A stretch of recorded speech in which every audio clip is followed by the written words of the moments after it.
from Bahrain, Noor Al-Ain Mil Qalb. Dania Alshowaikh, a remarkable individual that's really made a name for herself in the fintech industry here in Bahrain and has recently been listed as a Forbes 30 under 30 business leader in the Middle East and North Africa. We're here to learn more about her story behind the wheel of this beautiful Bentley Bentayga S. Behind the wheel of the Bentley, all luxurious Bentley Bentayga S. Beautiful car, right? Amazing. You were listed as a Forbes 30 under 30 leader in the Middle East. Mabruk. Thank you, thank you. What does that mean for you and how does that help you in your professional career? I mean, I was so privileged and honored to have been chosen. I mean, you saw the list. It was an exceptional list of trailblazers and such great talent. So I was obviously privileged to have been chosen as part of that. And I think this is just the beginning of my career. I think my biggest achievement while this recognition means so much to me on a personal level. My biggest accomplishment or my biggest goal is helping improve financial well-being in the MENA region. So hopefully through that recognition, more and more people are aware at what Daleel does, and hopefully we're going to be able to make finance a lot more easy and accessible in the region. So for Forbes 30 under 30, there's a lot of seriously talented young business people in Bahrain. Bahrain is positioning itself as a sort of a bastion for young entrepreneurs. What do you think it was that made you stand out? How do you think you managed to stand out and win this? I think, honestly, I'm not trying to promote my company, but it's what we're trying to do. We have built a platform that genuinely we're trying to help people make better financial decisions.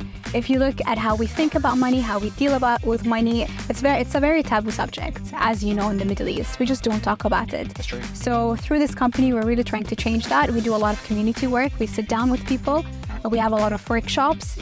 So I truly think that while I'm so grateful to have been recognized for this, I think it's because of the cause that we're working towards.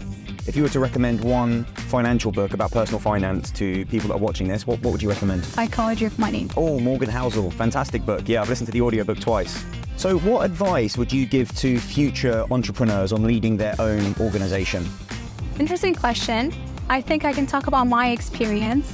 Something that I had to learn is taking risks and taking big risks. I think it's not natural for us to keep trying and trying and trying after failing so many times. And it's so normal within any startup or any business that you start. Failing is part of that, right? And it's so unnatural. It goes against us as human beings to keep on trying no matter what. So that's the biggest thing I think entrepreneurs need to train themselves on. Just trying over and over again until they get it. What would you say is the biggest failure or challenge that you've had that you've learned the most from? I would say that if I look back at the beginning of my career, I maybe was biased with my own thoughts, with my own opinions, even when building the product, the app that is live now. I was a big advocate for some of the features. I said, this is for sure going to work because of my own biases. But thankfully, we've done a lot of customer research. We've tested it out. And actually, the things that I thought were going to work within the app probably didn't work the way that I wanted them to work.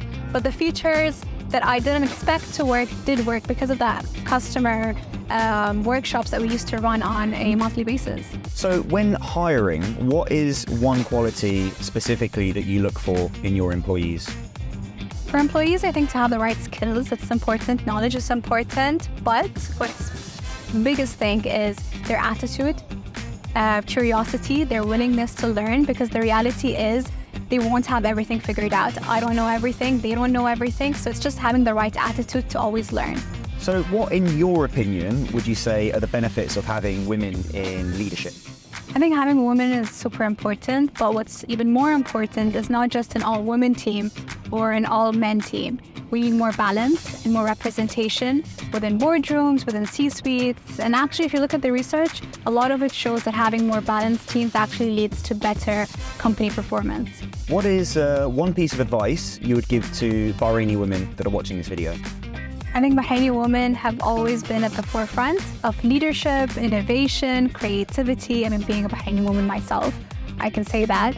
But so we don't have to take advice from me personally, but what I can say is probably we need to believe in ourselves more. We need to have a bit more confidence for us to speak out and not be shy to really be who we are.